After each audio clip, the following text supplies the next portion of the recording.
विद्धि पार्थ बृहस्पतिम् सेनानीनामहं स्कंदः सरसामस्मि सागरः। पुर की रक्षा करने वाले पुरोहितों में बृहस्पति मुझे ही जान, जिससे दैवी संपत्ति का संचार होता है। और हे पार्थ, सेनापतियों में मैं स्वामी कार्तिकेय हूं। कर्म का त्याग ही कार्तिक है, जिससे चराचर का संहार, प्रलय और इष्ट की प्राप्ति होती है। जलाशयों में मैं समुद्र हूं। महर्षीणां भृगुरहं गिरामस्म्येकमक्षरम् यज्ञानां जपयज्ञोऽस्मि स्थावराणां हिमालयः। महर्षियों में मैं भृगु हूं और वाणी में एक अक्षर ओमकार हूं, जो उस ब्रह्म का परिचायक है। सब प्रकार के यज्ञों में मैं जप यज्ञ हूं। यज्ञ परम में प्रवेश दिला देने वाली आराधना की विधि विशेष का चित्रण है। उसका सारांश है स्वरूप का स्मरण और नाम का जप। दो वाणियों से पार हो जाने पर नाम जब यज्ञ की श्रेणी में आता है तो वाणी से नहीं जपा जाता, न चिंतन से, न कंठ से, बल्कि वो श्वास में जागृत हो जाता है। केवल सूरत को श्वास के पास लगाकर मन से अविरल चलना भर पड़ता है। यज्ञ की श्रेणी वाले नाम का उतार चढ़ाव श्वास पर निर्भर है। ये क्रियात्मक है। स्थिर रहने वालों में हिमालय हूं। शीतल, सम और अचल एकमात्र परमात्मा है। जब प्रलय हुआ तब मन उसी शिखर में बंध गया। अचल, सम और शांत ब्रह्म का प्रलय नहीं होता। उस ब्रह्म की पकड़ मैं हूं। अश्वत्थः सर्ववृक्षाणां देवर्षीणां च नारदः गंधर्वाणां चित्ररथः सिद्धानां कपिलो मुनिः। सब वृक्षों में मैं अश्वत्थ हूं। अश्व, कल तक भी जिसके रहने की गारंटी नहीं दी जा सकती, ऐसा ऊर्ध्व मूलतः शाखम अश्वत्थ। ऊपर परमात्मा जिसका मूल है, नीचे प्रकृति जिसकी शाखाएं हैं, ऐसा संसार ही एक वृक्ष है जिसे पीपल की संज्ञा दी गई है। सामान्य पीपल का वृक्ष नहीं कि पूजा करने लगे। इसी पर कहते हैं कि वो मैं हूं और देवर्षियों में मैं नारद हूं। नाद रंधः स नारद। दैवी संपत्ति इतनी सूक्ष्म हो गई कि स्वर में उठने वाली ध्वनि अर्थात नाद पकड़ में आ जाए, ऐसी जागृति मैं हूं। गंधर्वों में मैं चित्ररथ हूं अर्थात गायन अर्थात चिंतन करने वाली प्रवृत्तियों में जब स्वरूप चित्रित होने लगे, वो अवस्था विशेष मैं हूं। सिद्धों में मैं कपिल मुनि हूं। काया ही कपिल है। इसमें जब लव लग जाए, उस ईश्वरीय संचार की अवस्था मैं हूं। उच्चैश्रवसमश्वानां विद्धि माममृतोद्भवम् ऐरावतं गजेन्द्राणां नराणां च नराधिपम्। घोड़ों में मैं अमृत से उत्पन्न होने वाला उच्चैः श्रवा नामक घोड़ा हूं। दुनिया में हर वस्तु नाशवान है, आत्मा ही अजर अमर अमृत स्वरूप है। इस अमृत स्वरूप से जिसका संचार है, वो घोड़ा मैं हूं। घोड़ा गति का प्रतीक है। आत्म तत्व को ग्रहण करने में मन जब उधर गति पकड़ता है, घोड़ा है। ऐसी गति मैं हूं। हाथियों में ऐरावत नामक हाथी मैं हूं। मनुष्यों में राजा मुझको जान। वस्तुतः महापुरुष ही राजा है, जिसके पास अभाव नहीं है। आयुधानामहं वज्रं धेनूनामस्मि कामधुक् प्रजनश्चास्मि कंदर्पः सर्पाणामस्मि वासुकी। शस्त्रों में मैं वज्र हूं, गायों में कामधेनु हूं। कामधेनु कोई ऐसी गाय नहीं है जो दूध के स्थान पर मनचाहा व्यंजन परसती हो। ऋषियों में वशिष्ठ के पास कामधेनु थी। वस्तुतः गो इंद्रियों को कहते हैं। इंद्रियों का संयत होना इष्ट को वश में रखने वाले में पाया जाता है। जिसकी इंद्रियां ईश्वर के अनुरूप स्थिर हो जाती हैं, उसके लिए उसी की इंद्रियां कामधेनु बन जाती है। फिर तो जो इच्छा करी हो मन माही, हरि प्रसाद कछु दुर्लभ नाही, उसके लिए कुछ भी दुर्लभ नहीं रहता। प्रजनन करने वालों में नवीन स्थितियों को प्रकट करने वाला मैं हूं। प्रजनन, एक तो लड़का बाहर पैदा किया जाता है। चराचर में रात दिन पैदा ही होते हैं। चूहे चींटी रात दिन करते हैं ऐसा नहीं, बल्कि एक स्थिति से दूसरी स्थिति, इस प्रकार वृत्तियों का परिवर्तन होता है। वो परिवर्तित स्वरूप मैं हूं। सर्पों में मैं वासुकी हूं। अनन्तश्चास्मि नागानां वरुणो यादसामहम् पितॄणामर्यमा चास्मि यमः संयमतामहम्। नागों में मैं अनंत अर्थात शेष नाग हूं। वैसे तो ये कोई सर्प नहीं है। गीता की समकालीन पुस्तक श्रीमद् भागवत में इसके रूप की चर्चा है कि इस पृथ्वी से 30,000 योजन की दूरी पर उस परमात्मा की वैष्णवी शक्ति है जिसके सिर पर यह पृथ्वी सरसों के दाने की तरह भार रहित टिकी है। उस युग में योजन का पैमाना चाहे जो रहा हो, फिर भी यह पर्याप्त दूर है। वस्तुतः यह आकर्षण शक्ति का चित्र है। वैज्ञानिकों ने जिसे ईथर माना है। ग्रह उपग्रह सभी उसी शक्ति के आधार पर टिके हैं। उस शून्य में ग्रहों का कोई भार भी नहीं है। वो शक्ति सर्प की कुंडली की तरह सभी ग्रहों को लपेटे है। यही है वो अनंत जिससे पृथ्वी धारण की जाती है। श्री कृष्ण कहते हैं, ऐसी ईश्वरीय शक्ति मैं हूं। जलचरों में उनका अधिपति वरुण हूं तथा पितरों में अर्यमा हूं। अहिंसा, सत्य, अस्तेय, ब्रह्मचर्य और अपरिग्रह 5 यम हैं।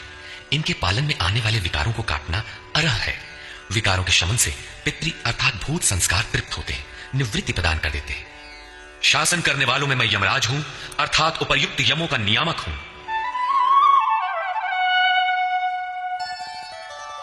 प्रह्लादश्चास्मि दैत्यानां कालः कलयतामहम् मृगाणां च मृगेन्द्रोऽहं वैनतेयश्च पक्षिणाम्। मैं दैत्यों में प्रहलाद हूं, पर आह्लाद, पर के लिए आह्लाद। प्रेम ही प्रहलाद है। आसुरी संपद में रहते हुए ईश्वर के लिए आकर्षण विकलता आरंभ होती है, जिससे परम प्रभु का दिग्दर्शन होता है। ऐसा प्रेमोल्लास मैं हूं। गिनती करने वालों में मैं समय हूं। 1, 2, 3, 4 ऐसी गिनती या क्षण, घड़ी, दिन, पक्ष, मास इत्यादि नहीं, बल्कि ईश्वर के चिंतन में लगा हुआ समय मैं हूं। यहां तक कि जागत में सुमिरन करे, सोवत में लव लाए। अनवरत चिंतन में समय मैं हूं। पशुओं में मृगराज, योगी भी मृ धन ग अर्थात योग रूपी जंगल में गमन करने वाला है, तथा पक्षियों में गरुड़ मैं हूं। ज्ञान ही गरुड़ है। जब ईश्वरीय अनुभूति आने लगती है, तब यही मन अपने आराध्य भगवान की सवारी बन जाता है। और जब यही मन संशय से युक्त है, तब सर्प होता है, डसता रहता है, योनियों में फेंकता है।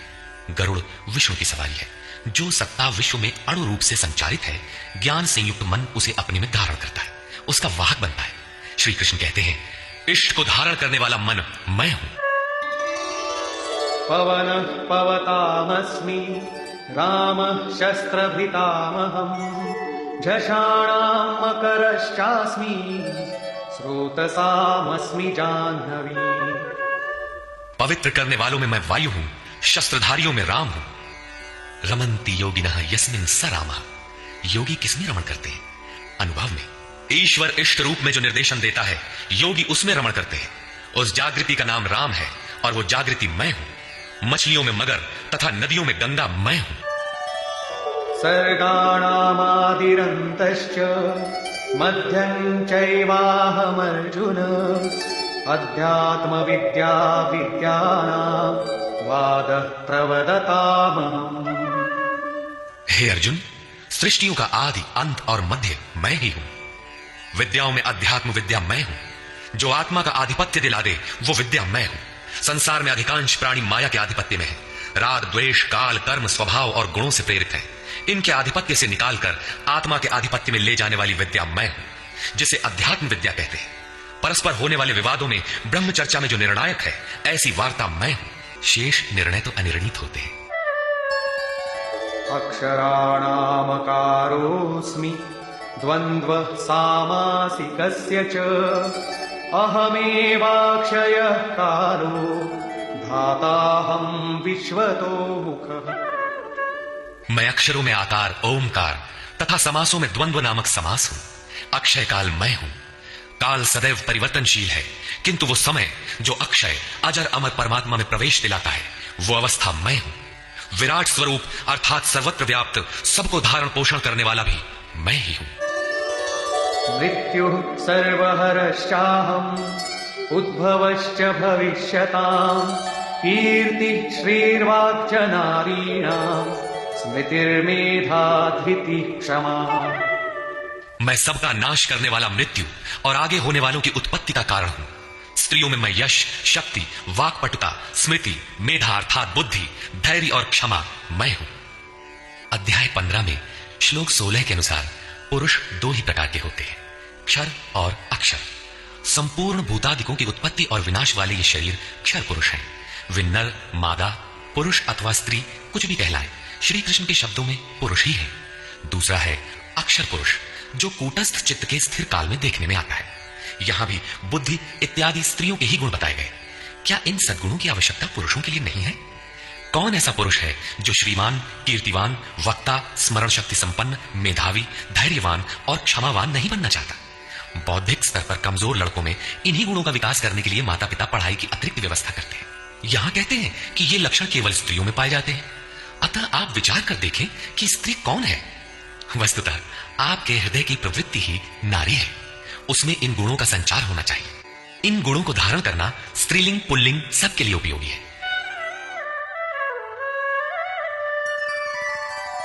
बृहत्साम तथा साम्ना गायत्री छन्दसामहम् मासानां मार्गशीर्षोऽहम् ऋतूनां कुसुमाकरः।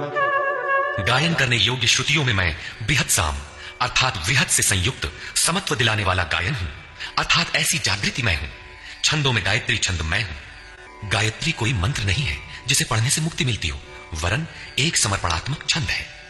3 बार विचलित होने के पश्चात ऋषि विश्वामित्र ने अपने को इष्ट के प्रति समर्पित करते हुए कहा, ओम भूर्भुवः स्वः तत्सवितुर्वरेण्यं भर्गो देवस्य धीमहि धियो यो नः प्रचोदयात्। अर्थात भूः, भुवः और स्वः तीनों लोकों में तत्व रूप से व्याप्त देव आप ही वरेण्य हैं। हमें ऐसी बुद्धि दें, ऐसी प्रेरणा करें कि हम लक्ष्य को प्राप्त कर लें। ये मात्र एक प्रार्थना है। साधक अपनी बुद्धि से यथार्थ निर्णय नहीं ले पाता कि मैं कब सही हूं और कब गलत। उसकी यह समर्पित प्रार्थना मैं हूं जिसमें निश्चित कल्याण है, क्योंकि वो मेरे आश्रित हुआ है। मासों में शीर्षस्थ मार्ग मैं हूं और जिसमें सदैव बहार हो ऐसा ऋतु, हृदय की ऐसी अवस्था भी मैं ही हूं। यूतं छलयतामस्मि तेजस्तेजस्विनामहम् जयोऽस्मि व्यवसायोऽस्मि सत्वं सत्ववतामहम्। तेजस्वी पुरुषों का तेज मैं हूं, जुए में छल करने वालों का छल मैं हूं। तब तो अच्छा है, जुआ खेलें, उसमें कल बल छल करें, वही भगवान है। नहीं, ऐसा कुछ नहीं है। यह प्रकृति ही एक जुआ है, यही ठगनी है। इस प्रकृति के द्वंद्व से निकलने के लिए दिखावा छोड़कर छिपाव के साथ गुप्त रूप से भजन करना ही छल है। छल है तो नहीं, किंतु बचाव के लिए आवश्यक है। जड़ भरत की तरह, उन्मत्त, अंधे, बहरे और गूंगे की तरह हृदय से जानकार होते हुए भी बाहर से ऐसे रहें कि अनजान हो, सुनते हुए भी न सुने, देखते हुए भी न देखें, छिपकर ही भजन का विधान है। तभी साधक प्रकृति पुरुष के जुए में पार पाता है। जीतने वालों की विजय मैं हूं और व्यवसायियों का निश्चय, जिसे अध्याय 2 श्लोक 41 में कह आए हैं। इस योग में निश्चयात्मक क्रिया एक है, बुद्धि एक ही है, दिशा एक ही है। ऐसी क्रियात्मक बुद्धि मैं हूं, सात्विक पुरुषों का तेज और ओज मैं हूं। वृष्णीनां वासुदेवोऽस्मि पांडवानां धनंजयः मुनीनामप्यहं व्यासः कवीनामुशना कविः। वृष्णि वंश में मैं वासुदेव अर्थात सर्वत्र वास करने वाला देव हूं। पांडवों में मैं धनंजय हूं। पुण्य ही पांडु है और आत्मिक संपत्ति ही स्थिर संपत्ति है। पुण्य से प्रेरित होकर आत्मिक संपत्ति को अर्जित करने वाला धनंजय मैं हूं। मुनियों में मैं व्यास हूं। परम तत्व को व्यक्त करने की जिसमें क्षमता है वो मुनि मैं हूं। कवियों में उष्णा अर्थात उसमें प्रवेश दिलाने वाला काव्यकार मैं हूं। दंडोदमयतामस्मि नीतिरस्मि जिगीषताम् मौनं चैवास्मि गुह्यानां ज्ञानं ज्ञानवतामहम्। दमन करने वालों में दमन की शक्ति मैं हूं। जीतने की इच्छा वालों की मैं नीति हूं। गुप्त रखने योग्य भावों में मौन हूं और ज्ञानवानों में साक्षात के साथ मिलने वाली जानकारी, पूर्ण ज्ञान मैं हूं। यच्चापि सर्वभूतानां बीजं तदहमर्जुन न तदस्ति विना यत्स्यामि मया भूतं चराचरम्।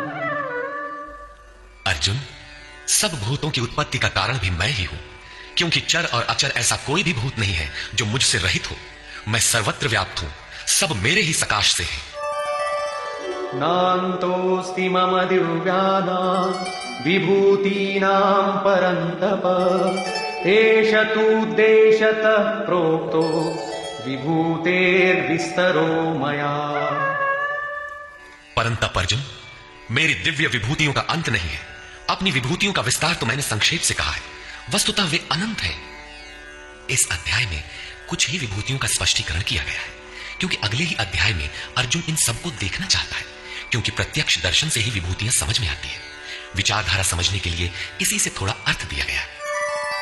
यद्यद् विभूतिमत्सत्त्वम् श्रीमदूर्जितमेव वा तत्तदेवावगच्छत्वम् मम तेजोंश संभवम्। जो जो भी ऐश्वर्य युक्त, कांति युक्त और शक्ति युक्त वस्तुएं हैं, उनको तू मेरे तेज के एक अंश मात्र से उत्पन्न हुई जान। अथवा बहुनैतेन किं ज्ञातेन तवार्जुन विष्टभ्याहमिदं कृत्स्नम् एकांशेन स्थितो जगत्। अथवा अर्जुन, इस बहुत जानने से तेरा क्या प्रयोजन है? मैं इस संपूर्ण जगत को एक अंश मात्र से धारण करके स्थित हूं।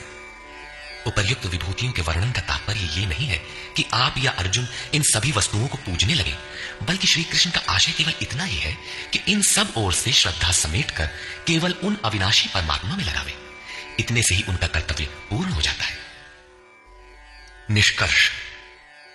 इस अध्याय में श्री कृष्ण ने कहा कि अर्जुन, मैं तुझे पुनः उपदेश करूंगा, क्योंकि तू मेरा अतिशय प्रिय है। पहले कह चुके हैं, फिर भी कहने जा रहे हैं, क्योंकि पूर्ति पर्यंत सद्गुरु से सुनने की आवश्यकता रहती है। मेरी उत्पत्ति को न देवता और न महर्षिगण ही जानते हैं, क्योंकि मैं उनका भी आदि कारण हूं। अव्यक्त स्थिति के पश्चात की सार्वभौम अवस्था को वही जानता है जो हो चुका है। जो मुझ अजन्मा, अनादि और संपूर्ण लोकों के महान ईश्वर को साक्षात्कार सहित जानता है, वही ज्ञानी है। बुद्धि, ज्ञान, असम्मूढ़ता, इंद्रियों का दमन, मन का शमन, संतोष, तप, दान और कीर्ति के भाव अर्थात दैवी संपत्ति के उक्त लक्षण मेरी देन है। 7 महर्षिजन अर्थात योग की 7 भूमिकाएं, उससे भी पहले होने वाले तदनुरूप अंतःकरण, चतुष्टय और इनके अनुकूल मन जो स्वयंभू है, स्वयं रचयिता है, ये सब मुझ में भाव वाले, लगाव और श्रद्धा वाले हैं, जिनकी संसार में संपूर्ण प्रजा है। ये सब मुझसे ही उत्पन्न है, अर्थात साधनामयी प्रवृत्तियां मेरी ही प्रजा है। इनकी उत्पत्ति अपने से नहीं, गुरु से होती है। जो उपर्युक्त मेरी विभूतियों को साक्षात जान लेता है, वह निस्संदेह मुझ में एक ही भाव से प्रवेश करने योग्य है। अर्जुन, मैं ही सबकी उत्पत्ति का कारण हूं, ऐसा जो श्रद्धा से जान लेते हैं, वे अनन्य भाव से मेरा चिंतन करते हैं, निरंतर मुझ में मन, बुद्धि और प्राणों से लगने वाले होते हैं, आपस में मेरा गुण चिंतन और मुझ में रमण करते हैं। उन निरंतर मुझसे संयुक्त हुए पुरुषों को मैं योग में प्रवेश करने वाली बुद्धि प्रदान करता हूं। यह भी मेरी ही देन है। किस प्रकार बुद्धि योग देते हैं? तो अर्जुन, आत्मभावस्थ उनकी आत्मा में जागृत होकर खड़ा हो जाता हूं और उनके हृदय में अज्ञान से उत्पन्न अंधकार को ज्ञान रूपी दीपक से नष्ट करता हूं। अर्जुन ने प्रश्न किया कि भगवान, आप परम पवित्र, सनातन, दिव्य, अनादि और सर्वत्र व्याप्त हैं, ऐसा महर्षिगण कहते हैं, तथा वर्तमान में देवर्षि नारद, देवल, व्यास और आप भी वही कहते हैं। यह सत्य भी है कि आपको न देवता जानते हैं और न दानव, स्वयं आप जिसे जना दे वही जान पाता है। आप ही अपनी विभूतियों को कहने में समर्थ हैं। अतः जनार्दन, आप अपनी विभूतियों को विस्तार से कहिए। पूर्ति पर्यंत इष्ट से सुनते रहने की उत्कंठा बनी रहनी चाहिए। आगे इष्ट के अंतराल में क्या है, उसे साधक क्या जाने। इस पर योगेश्वर श्री कृष्ण ने एक एक करके अपनी प्रमुख विभूतियों का लक्षण संक्षेप में बताया, जिनमें से कुछ तो योग साधन में प्रवेश करने के साथ मिलने वाली अंतरंग विभूतियों का चित्रण है, और शेष कुछ समाज में रिद्धियों सिद्धियों के साथ पाई जाने वाली विभूतियों पर प्रकाश डाला। और अंत में उन्होंने बल देकर कहा, अर्जुन, बहुत कुछ जानने से तेरा क्या प्रयोजन है? इस संसार में जो कुछ भी तेज और ऐश्वर्य युक्त वस्तुएं हैं, वह सब मेरे तेज के अंश मात्र में स्थित है। वस्तुतः मेरी विभूतियां अपार हैं। ऐसा कहते हुए योगेश्वर ने इस अध्याय का पटाक्षेप किया। इस अध्याय में श्री कृष्ण ने अपनी विभूतियों की मात्र बौद्धिक जानकारी दी, जिससे अर्जुन की श्रद्धा सब ओर से सिमटकर एक इष्ट में लग जाए। किंतु बंधुओं, सब कुछ सुन लेने और बाल की खाल निकालकर समझ लेने के बाद भी चलकर उसे जानना शेष ही रहता है। यह क्रियात्मक पथ है। संपूर्ण अध्याय में योगेश्वर की विभूतियों का ही वर्णन है।